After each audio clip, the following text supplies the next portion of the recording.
October 26 is National Pumpkin Day. Pumpkins start appearing on shelves and farmers' market stalls in the last week or two of September. The day celebrates the noble pumpkins and the history and tradition associated with their iconic orange color. The first step in celebrating this day is simple. Go out and buy ourselves some pumpkins. Roast them up and make ourselves an all-pumpkin feast.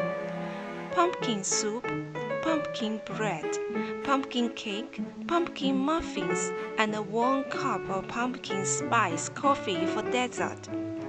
Perhaps we could also stop at our favorite grocery shop or restaurant and order ourselves a big slice of pumpkin pie.